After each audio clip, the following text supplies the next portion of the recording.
Nouvelle semaine sur Métropole. Bonsoir à toutes et à tous. Très heureuse de vous retrouver pour notre rendez-vous d'actualité. D'ores et déjà, excellente semaine d'information. À la une, les gangs ont continué des assauts coordonnés sur plusieurs quartiers de la capitale durant le week-end, causant d'importants dégâts. Lors des affrontements avec les forces de l'ordre, plusieurs bandits ont été abattus, dont Jeff Mafia, le numéro 2 du gang de barbecue.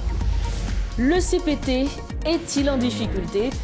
En tout cas, plusieurs secteurs représentés au sein du Conseil exigent l'éviction des 3 membres inculpés. En parallèle, l'ambassadeur du Canada en Haïti appelle le Conseil à regagner la confiance des différents secteurs. Également au titre de ce lundi, plus de 230 artisans ont exposé leurs œuvres lors de la 18e édition d'Artisanat en Fête, organisée les 14 et 15 décembre à l'Hôtel Caribé. En dépit du contexte difficile, cet événement a offert un véritable soulagement aux artistes et artisans qui se disent globalement satisfaits et confiants.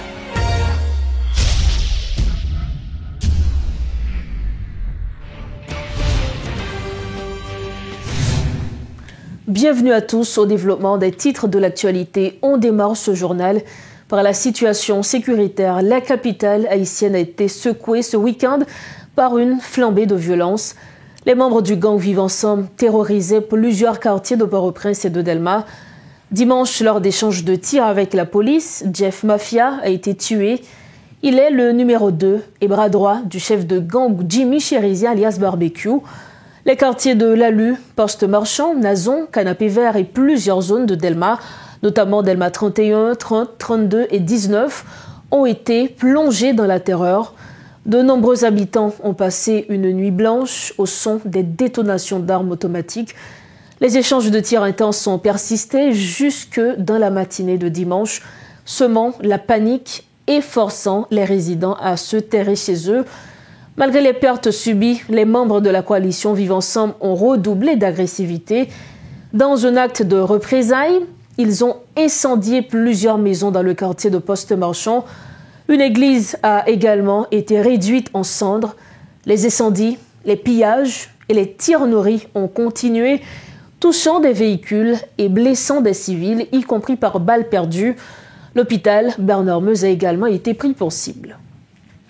Alors que les habitants de plusieurs quartiers de Port-au-Prince ont connu un week-end de terreur, un calme précaire dans certains quartiers de la capitale est apparu 24 heures après une nouvelle offensive des gangs, notamment à Nazon et au Poste Marchand, une situation qui perturbe le déroulement normal de la vie quotidienne, avec des zones d'activité de plus en plus restreintes.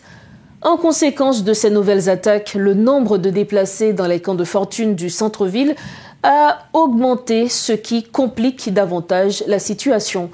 C'est un reportage de Réti Fortuné.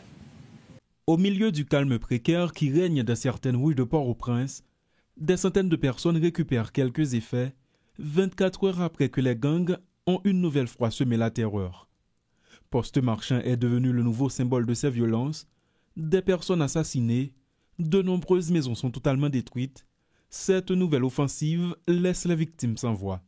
Des blosages là pété à Kounia, mon vin pas qu'à vivre.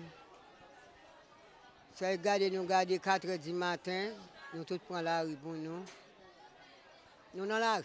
Eh bien, nous te ouais danger à nous courir. Vous comprenez? Nous ouais danger, nous courir après. Nous poste marchand encore, c'est même bagarre encore vinn des coups de balle. Gon dame d'Elisabeth entend nous na briac pour un balle dans genou. Nous tout prête qu'on nous dehors. Cette situation n'est pas sans conséquences sur les camps de fortune dont le nombre d'occupants ne cesse de croître ces derniers jours. Des centaines d'entre eux n'en sont pas à leur premier déplacement. C'est une situation difficile parce que je cours, je ne qui bombe le bout. Je cours à Foufey, je viens dans ce site là. Au IM débat nous un petit moyen 50 000 gouttes pour faire mes cailles. Mal faire mes cailles là lui entre Riel chrétien et je cours puis raide, je tourne dans ce site là encore. Et bal moi te prend Kafoufey. Jusqu'on y là m'gon l'autre opération pour mal faire beaucoup faire parce que nous te font démarche dans affaires sociales yo beaucoup dimanche me gain 7 mois depuis yo ba rendez-vous docteur ba rendez-vous pour opérer me beaucoup opérer. Les zones d'activité se réduisent de plus en plus dans l'aire métropolitaine en raison de l'ampleur des attaques des bandits. Même dans des camps de réfugiés, les déplacés ne sont plus à l'abri. Bon, on l'autre espace là, t'as plus bon, mais ou pas capable. Obligé, et là, pour bailler, obligé. Demander un changement pour le pays, pour petit nous qu'à vivre. Et ça demande pour nous à l'aise. Ça me demande pour le gouvernement pays nous, qui ça t'a dit pour nous. Il faut reprendre ça en charge parce que nous-mêmes, peuple là, nous avons souffert, nous avons péri. Toute la sainte journée, moi, je suis des petits gens même. Je ne faire vivre toute la sainte journée dans le pays. Demander pour l'État pour responsabilité, bah mon corps dans le pays. Pour donner suite aux demandes de certains qui exigent des dispositions concrètes pour faire face à l'insécurité, les forces de l'ordre font part des dispositions déjà mises en œuvre sur le terrain. Et en attendant, les bandits continuent d'étendre quotidiennement leur zone d'influence. Toujours dans ce chapitre, plusieurs centaines de nouveaux déplacés ont été enregistrés dans les sites d'hébergement de la région métropolitaine de Port-au-Prince.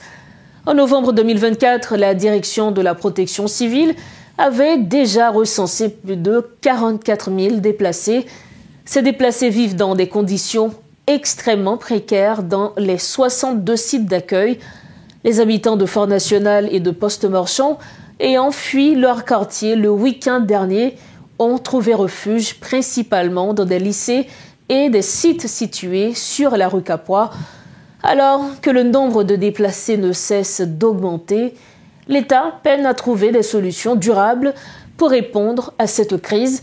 Des responsables d'organisations de défense des droits humains continuent de tirer la sonnette d'alarme, affirmant que Pétionville et Delma restent vulnérables à de nouveaux assauts des gangs. On parle encore de la situation sécuritaire. Un important chef de gang a été tué lors des affrontements avec la police ce week-end. Par ailleurs, Dionedé, ancien chef de l'église sur le Rocher, a été arrêté à la frontière entre Haïti et la République dominicaine pour son implication présumée dans un trafic d'armes et de munitions introduites en Haïti sous couvert de l'église.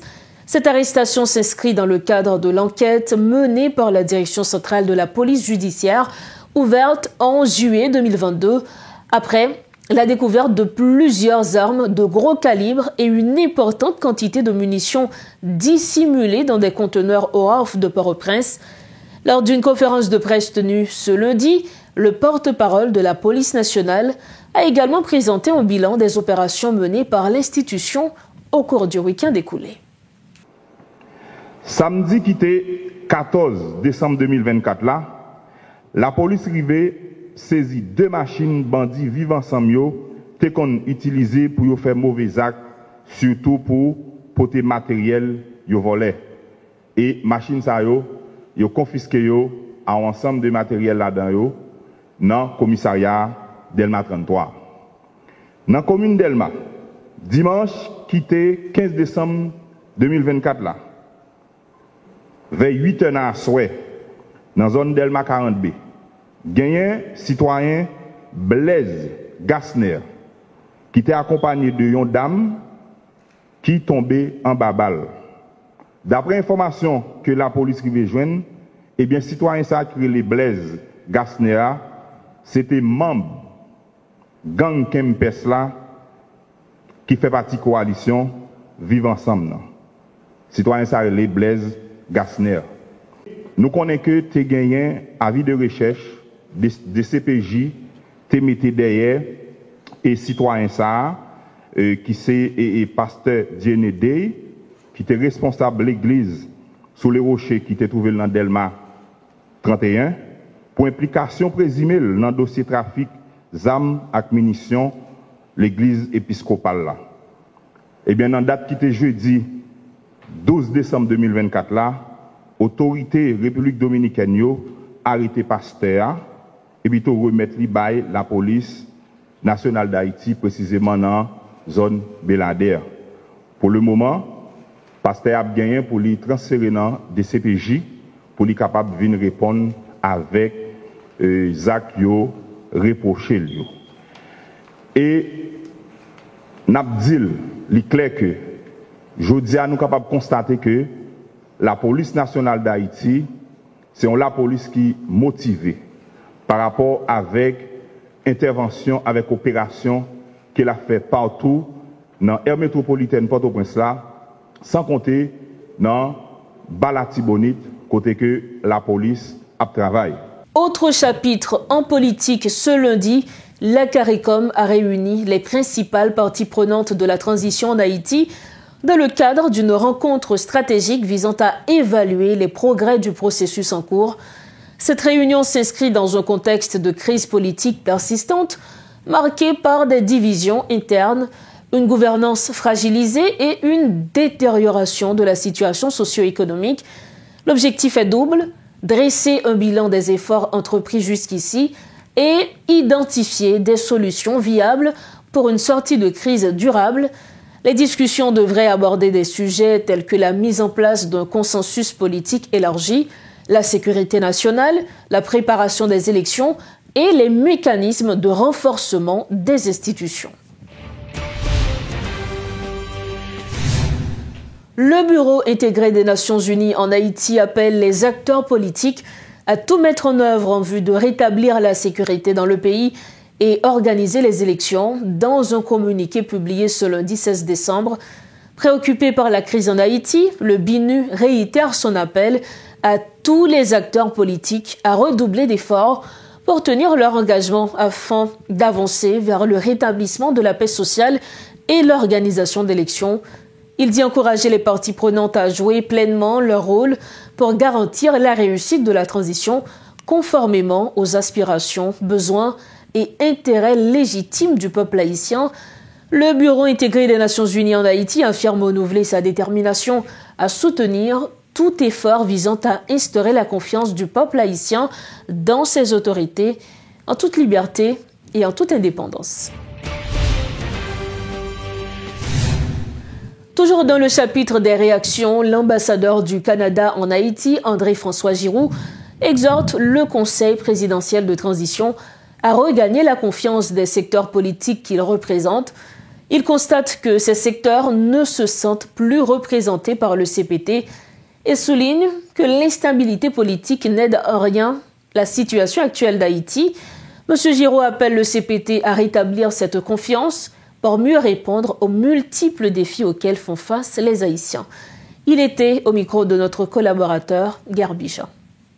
Le CPT est né des secteurs prenants qui se sont regroupés et qui ont nommé des représentants pour créer ce qu'on appelle le Conseil présidentiel de transition. Le fait que le Conseil présidentiel de transition ait perdu la confiance de la majorité des secteurs prenants, c'est un problème. On ne peut pas l'ignorer. Je sais que le Conseil est saisi du défi et j'ai bon espoir qu'ils vont tendre la main au secteur prenant et qu'ils vont faire des efforts pour réparer la communication, rebâtir les ponts. Mais définitivement, que ce soit à travers l'Assemblée des secteurs, par exemple, c'est important que cette communication revienne. On a une structure qui nous a relativement bien servi jusqu'à tout récemment. Je pense que ce qu'il faut faire, c'est surtout reconstruire la base de cette structure qui était la représentativité, l'inclusivité. Donc, que les secteurs prenants et que le CPT se parlent, se réunissent, reconstruisent la confiance. À mon avis, c'est la voie qu'il faut suivre. Parce qu'on ne peut pas continuellement réinventer la structure. Le pays est en crise. Le plus important, ça demeure l'action. Et on souhaite vraiment que les institutions en place puissent se concentrer sur la gestion de la crise, des crises, parce qu'il y a plusieurs dimensions. Il y a la crise sécuritaire, la crise humanitaire, mais il y a aussi la crise économique. Donc, notre point de vue, c'est qu'il ne faut pas perdre de temps à réinventer des structures. On parle d'un gouvernement de transition, une transition qui se veut limitée dans le temps. L'important, à mon avis, c'est de répondre aux besoins de la population haïtienne qui souffre au quotidien, qui souffre d'insécurité alimentaire, d'insécurité, période, point. Viol, abus, enfants, femmes, des personnes déplacées, c'est ça la priorité. Et évidemment, la lutte aux gangs. En effet, dans une déclaration conjointe publiée le 13 décembre, les signataires de l'accord du 3 avril, incluant des personnalités politiques et des partis influents, ont exprimé leur mécontentement face à l'aggravation de la situation en Haïti. Ils ont vivement critiqué les décisions unilatérales prises par les conseillers présidents du CPT, dirigés par Leslie Voltaire, les accusant de manipuler le processus de transition à des fins partisans. La nomination d'Alix Didier Fils-Aimé au poste de Premier ministre et la formation d'un gouvernement jugé trop partisan vont à l'encontre des engagements pris dans l'accord du 3 avril et la déclaration de la Jamaïque. Cette prise de position soulève des contradictions car elle semble oublier la responsabilité des signataires dans l'échec du CPT qu'ils avaient pourtant soutenu. Nous refermons la page nationale de Métro News en culture. Plus de 230 artisans ont exposé leurs œuvres dans une atmosphère à la fois détendue et pleine d'espoir lors de la 18e édition d'Artisanat en Fête les samedis 14 et dimanche 15 décembre à l'Hôtel Caribé. Malgré sa réalisation dans un contexte difficile, l'événement a offert un véritable soulagement aux artistes et artisans qui se sont montrés dans l'ensemble confiants et satisfaits. Cependant, certains ont également exprimé leurs préoccupations face à des débuts de journée difficiles, reflet des défis et du chaos que le pays traverse depuis un certain temps. Garbijan nous emmène dans les coulisses de cette 18e édition. Cette 18e édition d'Artisanat en Fête a animé tout l'Hôtel Caribé, attirant une foule impressionnante de jeunes, adultes et enfants. Ils étaient venus en dépit du climat sécuritaire pour admirer, acheter les œuvres de plus de 230 exposants, artisans du bois, créateurs textiles, céramistes, métalliers, sculpteurs de pierre et bien d'autres.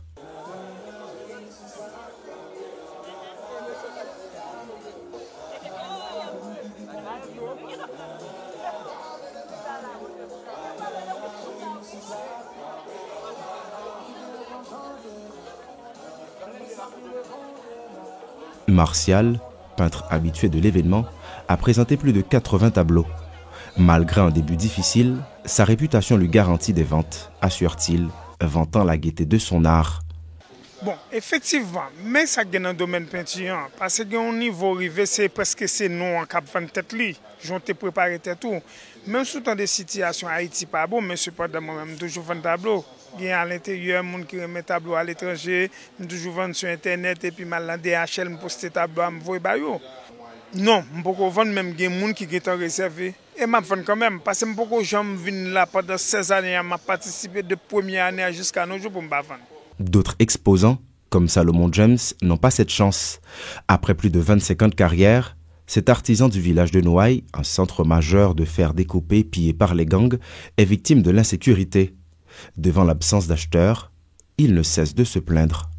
Parce que pour l'année là, malgré nos difficultés dans le village de Noailles, mais nous travaillons, mais pour qu'on ait satisfaction. Bon, moi exposé des métals artisanaux et des œuvres d'art, mais finalement, tout ça, ce sont des œuvres d'art. Et ici, ce sont des œuvres d'art encore, mais pour qu'on gagne un challenge, pour qu'on gagne quelqu'un content vraiment. Max Chauvet, propriétaire du Nouvelliste, l'un des organisateurs de cet événement, est plutôt optimiste en dépit du climat actuel. Pour lui, la réussite de l'événement dépend entièrement de la satisfaction des artisans. Bon, moi-même, réussite là, c'est artisan et pour Dieu. Parce que c'est pour artisan en fait. C'est pour eux. Donc c'est eux pour Dieu, si ils dégagent, si ils font bon la vente, pour eux pour devant, c'est eux pour Dieu. Moi-même, je suis un facilitateur. Moi, c'est mettre artisans en face publique là. Râler le plus de public possible pour y avoir ces artisans pour convaincre eux. Il faut qu'ils aient des prix raisonnables, tout en sachant que tout va augmenter, transport augmenté, matière première augmentée, mais quand même, il faut que yo à la portée du public là, pour le public là tout profiter, faire petit achat de fin d'année, pour yo petit cadeau à famille. Depuis quelques années, la plus grande foire artisanale du pays n'attire plus d'étrangers, d'autant que depuis plusieurs semaines, l'aéroport de Port-au-Prince ne reçoit plus de vols internationaux. Les rares étrangers présents sont principalement là pour le travail. Cette artiste italienne, qui suit les expositions depuis 2014, se montre nostalgique. Les choses ils ont beaucoup changé, ils ont empiré, non? Et je pense que c'est important de promouvoir l'artisanat, parce qu'Haïti, l'artisanat, c'était ce qui faisait ressurgir un peu le pays, la peinture, la sculpture, la littérature, la chanson, non? C'est intéressant. Ici, c'est déjà quelque chose, mieux que rien, mais il ne représente pas, selon moi, le vrai esprit créatif des Haïtiens. Hein. Malgré le climat, le ministre de la Culture, Patrick Delatour, estime que l'événement n'est pas en déclin. Même si l'artisanat haïtien, essentiel pour les exportations culturelles, connaît une chute de vente ces dernières années, pour le ministre, cette foire est une aubaine pour stimuler la consommation locale. Il y a un aspect dans le ministère du Tourisme qui est toujours intéressant, c'est une question de faire promotion. Mais il faut toujours faire promotion de destination. Peut-être qu'il faut rentrer dans une logique de promotion de produits. Et produits reposer sur la richesse patrimoine. Et la richesse patrimoine, nous-mêmes, nous devons revendre les dehors. Ce n'est pas obligatoire que nous ayons le budget que les gens viennent acheter. Mais nous sommes capables maintenant d'exporter le sous-dehors. Et dans ce sens, c'est à travailler. Pour plus d'un, ce périple culturel permet également d'explorer non seulement l'impact de l'artisanat d'art dans un environnement hostile, mais aussi de montrer comment un tel événement peut devenir un acte de résilience en ces heures sombres de l'histoire du pays.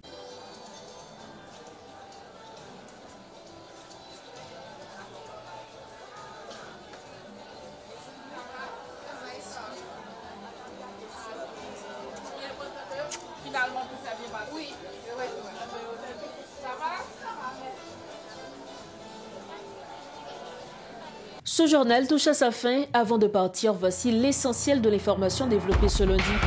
Les gangs ont mené des assauts coordonnés sur plusieurs quartiers de la capitale durant le week-end, causant d'importants dégâts.